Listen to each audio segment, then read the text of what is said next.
일단은 예산 편성인데요. 다시 한번 예산 편성을 정리하면 1월 30일에 3월 31일, 5월 31일, 그 다음에 며칠 전? 120일 전이죠. 그죠? 1월 31일에는 중앙관서가 기재부 장관한테 중기사업계획서를 보내주고 3월 31일은 기재부가 중앙관서한테 편성 지침을 내려보내는데 지출한도를 첨부할 수 있다. 총액 배분해준다는 거죠. 그러면 5월 30일까지 관서가 기재부 장관한테 예산 요구서를 보내주면 3개월 동안 예산 사정을 해서 국회에 제출하는 일련의 과정으로 진행되고 있습니다. 이때 당연히 이제 중앙관서는 니스카넨에 의하면 또는 뭐 그렇지 않더라도 예산을 많이 받고 싶겠죠. 그죠? 그래야지 자기들 위신이나 명예도 크고 뭐 뭔가 좀 뇌물이나 부패 뭐 이런 여러 가지 좋은 일이 많겠죠. 그죠? 그러면 각 중앙관서가 예산을 요구하는 독특한 전략, 뭐 이익 집단들, 수혜자들이 시위를 한다든지 예산 사정자하고 좋은 관계를 맺는다든지 사업의 중요성, 특히 이제 이 사업의 중요성이 대통령의 국정과제, 그죠? 국정과제하고 부합하면 상당히 그것을 인기 있는 사업보다 인기 없는 사업을 우선순위를 높인다는 반대죠. 그죠? 예를 들면 A 사업은 대통령이 엄청 하고 싶은 사업이고 B 사업은 인기가 없는 사업이에요. 그럼 만약에 이 부처가 A 사업, B 사업, C 사업, D 사업 이런 식으로 우선순위를 배열하면 예산 사정하는 입장에서는 대통령이 하고 싶은 사업 요까지만 통과시키고 나머지 사업들은 통과 안 시키겠죠. 그러면 어떻게 해야 될까요? B, C, A, D 이런 식으로 배치한다는 거죠. 인기 있는 사업을, 즉 대통령의 국정과제, 인기 있는 사업을 낮게 해가지고 예산 당국이 A 사업을 통과시키고 싶으면 위에 좀 약간 인기 없는 B와 C 사업을 통과시켜줘야 되겠죠. 그죠? 그래서 인기 있는 사업을 인기 없는 사업보다 높여, 그러니까 반대로 얘기하면 인기 없는 사업을 우선순위 위에 두고 인기 있는 사업은 낮게 둔다는 거죠. 그죠? 요게 많이 쓰는 전략이죠. 그죠? 뭐 역점 사업이다. 뭐 기득권을 보호하기 위해서, 그죠? 자료 정보를 엄청 많이 제공한다든지, 정치적인 흥정과 타협, 인맥을 이용한다든지, 언론 매체, 그죠? 뭐 정보의 비대칭성, 그죠? 뭐 이렇게 이런 거 모르셨죠? 이런 거 필요합니다. 이런 식으로 얘기하는 여러 가지 전략을 구사한다는 거죠. 그죠? 시험을 좀 잘 안 나오는데, 그죠? 넘어가시고, 자, 예산 사정은 언제부터? 5월 30일 그 다음 날부터 9월 3일까지 전까지, 그죠? 예산 협의회하고 예산 심의회, 당정협의, 예산 설명회를 거친다는 거죠. 예산 사정할 때 부처가 예산을 요구할 거 아니에요, 그죠? 그러면 예산 사정의 좀 편리성을 위해서 일단은 무제한 요구법, 네가 원하는 만큼 다 요구해봐. 그러면 진짜 부처가 원하는 것들을 정확하게 알 수 있죠, 그죠?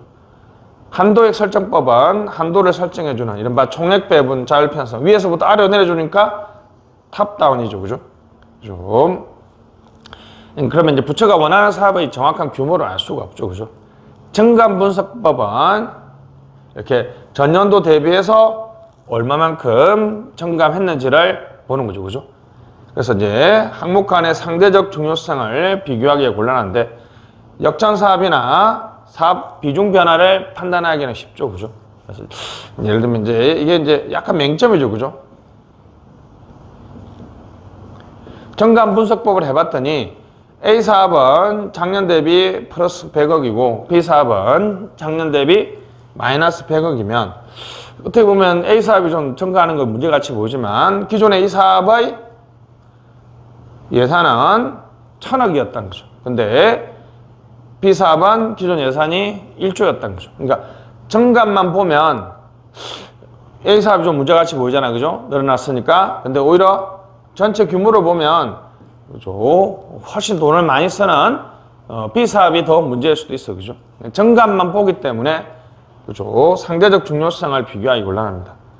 우선순위 표기법이 있습니다. 그래서 C, D 이렇게 해가지고 이렇게 했는데 우리는 1순위, 2순위, 3순위, 4순위로 필요합니다. 이렇게 우선순위를 표시하도록 하는 거죠. 그죠? 됐습니다. 자, 한정된 자원을 사용할 수 있고요. 항목별 통제법, 우리가 인건비나 이런 것들 경비를 통제하는 방법도 있을 수 있습니다. 그죠? 원가를 계산해서 하는 거죠. 그죠? 원가. 단위 원가를 계산해서 도로 같은 경우에는 1km 건설에 10억이 든다. 100km를 건설해야 되면 1000억이다. 이런 식이죠. 도로 1km 건설에 단위 원가를 제시하고 거기에 따라서 하는 거죠. 뭐 청소는 한 번 하는데 10만 원이다. 그러면 하루에 한 번, 일주일에 5번이니까 얼마의 청소 비용이 요구된다. 이런 식으로 단위 원가를 제시하는 방법도 있을 수 있습니다.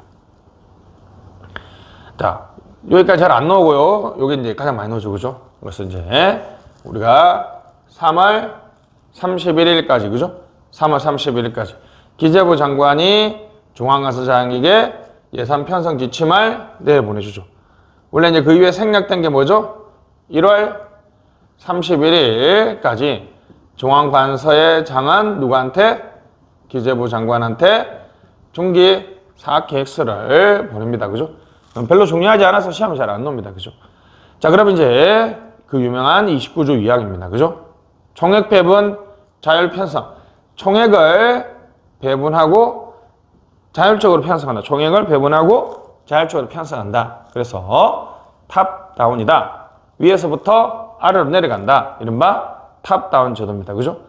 국가재정 운용계획. 그죠? 5회계 연도입니다. 5회계 연도에 국가재정 운용계획과 예산 편성을 연계하기 위해서 예산 편성 지침에 중앙관서별 지출 한도를 포함해서, 그죠? 중앙관서별 지출 한도를 포함해서 통보할 수 있습니다. 총액 배분이죠. 그죠? 총액 배분 자율 편성 제도. 우리 과거에는 뻥튀기식 요구와 대패식 삭감이라는 엄청나게 나쁜 예산 관행이 있었다 그랬죠? 지출 한도가 설정되지 않았기 때문에 전형적인 점정주의 예산이죠. 전략적이거나 사업의 우선순위를 전혀 생각하지 못한다는 거죠. 자, 일단은 총액 배분 자율 편성을 하면 가장 중요한 것은 마치 내 것이 아닌 자원을 내 것인 것처럼 쓸 수 있는 이른바 유사 소유권을 부여해 줬다는 거죠. 여러분들이 부모님한테 용돈을 받더라도 10만 원을 받았다. 그러면 아주 꼼꼼하게 여러분 부모님이 어떻게 쓰라라고 이렇게 얘기하기보다는 야, 10만 원 너무 많다. 8만 원 아빠가 딱 줄 테니까 그 범위 내에서는 이제 우리가 네가 어떻게 쓰는지 아빠가 터치하지 않겠다. 너에게 자율성을 주겠다. 옛날에는 10만 원을 받아도 이거는 책 쓰고 뭐하고 일일이 사용 용도를 다 지정해주면 뭐 내가 10만 원을 가지고 있는데 그냥 내 것이 아니고, 그죠? 마치 내가 지금 엄마의 명령을 지시를 따르는 로봇 같지만 이제 8만 원 줄어들었지만 내가 자율성을 받았으니까 피방도 가고 베스킨라빈스도 가고 뭐 여러 가지 자기가 원하는 것도 사고 이렇게 할 수 있겠죠. 그죠? 자율성을 주죠. 마치 내 것이 아닌 돈인데 내 것인 것처럼 사용할 수 있는 이른바 진정한 소유권은 아니지만 유사 소유권을 부여받은 거죠. 유사 소유권을 부여받은 느낌이 든다는 거죠. 자율성을 부여해줬기 때문에. 한편으로 예산 당국도 좋습니다. 왜냐하면 거시적인 예산, 즉 예산 총액, 부처의 지출 한도 설정에만 집중하기 때문에 이제 세세하고 미시적인 예산 사정은 안 해도 되죠. 그죠? 그래서 전략을 수립해서 국가의 어떤 미션과 비전을 달성하기 위해서 예산을 어떻게 사용하는 게 좋은지 전략 수립, 5회계 년도 이상의 국가재정 운용계획 수립과 장기적이고 전략적인, 그래서 총액만 설정해주면 되기 때문에 이제 악역은 누가 한다? 옛날에는 기획재정부가, 그죠? 총액만 분석하면 되고 뻥튀기식 대패 삭감을 하기 위해서는 기재부가 엄청나게 노력했는데 이제는 악역은 누가 한다? 부처의 예산. 그래서 이제 옛날에는 A 부처의 모든 공무원들이 어떻게 하면 뻥튀기를 잘할 것인지 서로 협력했지만 이제 지출 한도가 딱 설정돼 버렸기 때문에 어느 부서의 사업을, 국의 사업을 깎아야 될지는 이제 여기 사업부서에, 중앙관서에 있는 예산 담당관이 해야 되겠죠. 이제는 기재부는 지출 한도, 전략적인 총액, 거시적 예산에 집중하고 악역은 중앙관서의 예산 담당관들이 한다는 것이죠. 그죠? 됐습니다. 그래서 전략적이다. 그죠? 전략적이다. 5회계년도 이상의 국가의 장기적이고 전략적인 미비전을 정해서 그것이 총액만을 설정해 준다는 거죠. 그죠? 그러면 예산기구의 역할이 달라진다는 거죠. 그러니까 사업부서도 이건 이제는 내가 마음대로 쓸 수 있으면 좀 내가 열성적으로 쓸 수 있다. 유사 소유권을 부여해 주죠. 과거에 뻥튀기식 요구와 대패식 삭감이라는 이른바 예산 운영의 공유지의 비극. 예산이라는 것이 여러분 웬만하면 모든 부서들이 다 자기들이 요구를 하면 쓸 수 있다는 측면에서는 비배제적이죠. 그죠? 근데 어느 부서가 예산을 많이 쓰면 내가 쓸 수 있는 예산이 줄어들죠. 예산이 비배제적이고 경합적이다. 즉 공유제라는 거죠. 이기적 인간들은 공유제를 방만하게 사용하죠. 그죠? 이른바 뻥튀기식 요구와 대패식 삭감. 12월 되면 보도블록 깨고 막 새로운 거 설치하는 이러한 예산 사용은 예산 운영에서의 공유지의 비극이죠. 뻥튀기식 요구와 대패식 삭감은 예산 운영에서의 공유지의 비극이고, 그래서 총액 배분 잘 편성 제도는 유사 소유권을 부여해 줌으로써 예산 운영에서의 공유지의 비극을 완화시켜 준다는 거죠. 근데 이 지출 한도는 일반에게, 특별에게, 기금을 다 포함하기 때문에 이제 칸막이식 재정 운영을 탈피합니다. 일반에게만 지출 한도를 적용하는 것이 아니라 특별에게, 기금 모두 다 지출 한도를 한다는 거죠. 뻥튀기식 요구를 하고 대패식 삭감을 한다는 거죠. 과거에는 상향식이었는데 이제는 그게 아니라 지출 한도를 내려보내주면 그 안에서 사용하기 때문에 하향식 예산 제도가 되겠습니다. 그러나 좋긴 하지만요, 그죠? 이 총액 배분 잘 편성 제도의 치명적인 단점은 과연 이 총액에 대한 공감대, 지출 한도에 대한 공감대, 왜 교육부는, 왜 보건복지부는, 왜 국방부는, 왜 우리가 자꾸 총액이 줄어들었냐, 왜 우리가 자꾸 늘어나느냐, 이런 식으로. 그러니까 총액에 대해서는 이건 어차피 정치적인 측면이기 때문에, 그죠? 그래서 총액 설정에서 공감대를 형성하는 것이 상당히 중요합니다. 그죠? 공감대를 형성하는 것이 상당히 중요하다. 그래서 좀 이제 정치적 타협으로 이루어질 수 있고, 그런 파행이 일어날 수 있고, 부처별로 이제 자유를 부여해주면 그 자율성을 가지고 좀 다르게 사용할 수 있다는 측면에서 통제제도가 없다면 결국은 한도 내에서 소규모 조직이 희생되거나 또는 예산의 어떤 통제, 관료들이 또는 뭐 장관들이 뭐 자신들의 욕심을 채우기 위해서 예산의 자율성을 사용할 수도 있죠. 그죠? 됐습니다.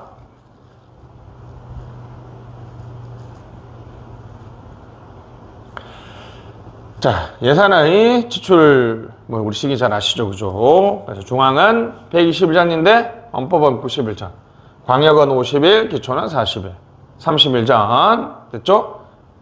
광역은 15일, 기초는 10일 됐습니다. 예산과 기획을 연구하는 이유는요. 기획은 이제 우리가 이제 우리 보통 기획이라는 것이 1년짜리도 있지만 보통 3년 아니면 5년이죠. 그죠?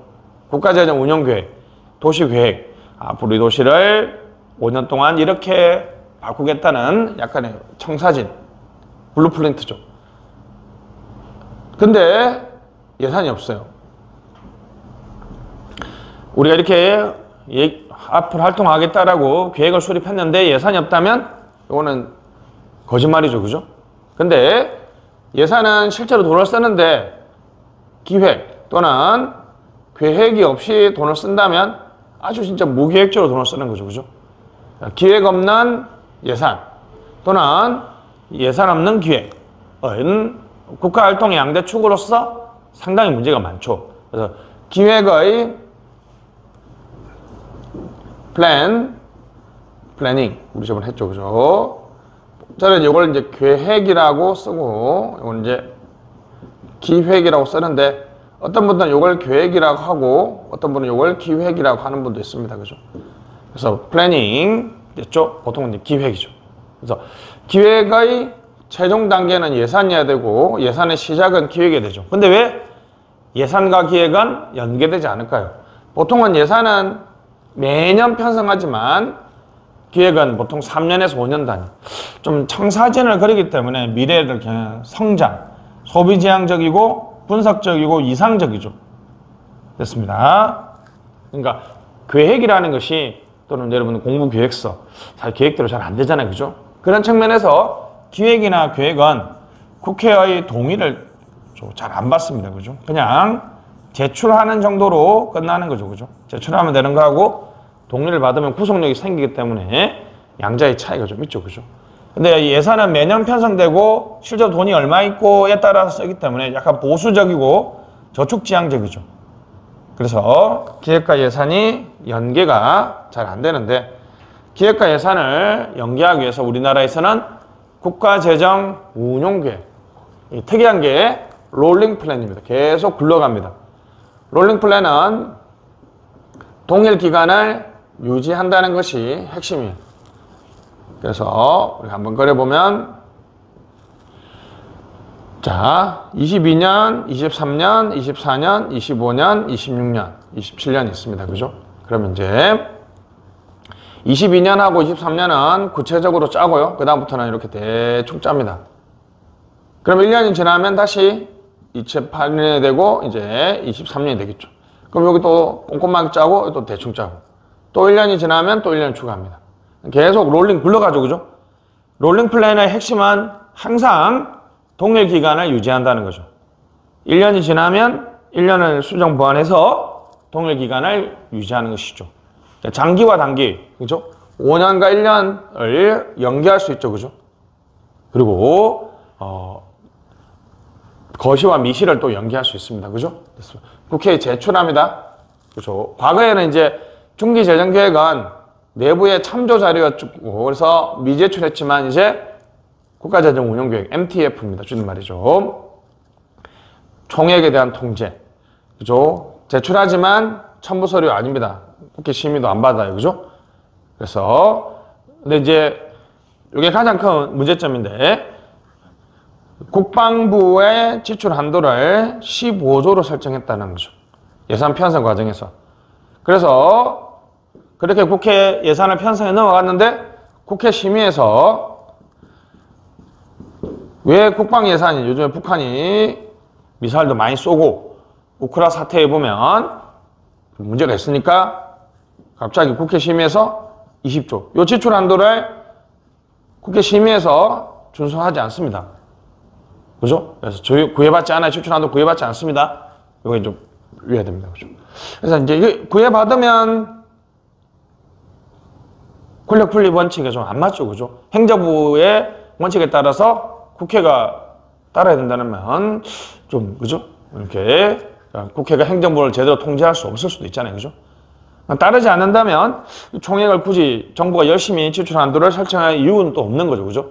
그래서 이 두 가지가 좀 문제긴 한데 지금 우리나라에서는 지출 한도에 적용 구애를 받지 않는다는 거. 그죠? 됐습니다. 국가재정 운용계획. 그래서 장기와 단기를 연계하는 그죠? 기획과 예산을 연계하는 우리나라의 제도 이름입니다. 그죠? 미드텀 중기죠. midterm expenditure 지출이죠. 프레임워크 프레임워크이 계획 프레임 틀을 짠다 이런 뜻이니까 그죠? 그래서 이제 번역할 때는 midterm expenditure framework이라서 MTEF라고 번역합니다. 그죠? 중요한 건 뭐라고요? 항상 동일 기간을 유지하는 이른바 롤링 플랜이죠. 장기와 단기를 연계하고 점정주의, 수정 보완하죠. 상당히 좋은데 단점은 매년 분석하고 보완해야 되기 때문에 상당히 시간과 비용이 많이 들고 선거 공약으로는 상당히 메리트가 없습니다. 그죠? 매년 수정 보완해야 되기 때문에 매년도에 하겠습니다 이렇게 하는 게 좋지만 그게 훨씬 더 선거 공약으로 좋잖아요. 그죠? 매년 수정 보완해서 최선을 다하겠습니다 이렇게 얘기하면 좀 선거 공약으로 메리트는 없죠. 그죠? 됐습니다. 내용이 있는데 끝까지 외우지 마시고 근데 국회에 제출하지만 중요한 뭐라고요? 예산안 첨부 서류도 아니고 국회의 심의 의결 받는 것도 아니라는 거죠. 그죠? 됐습니다.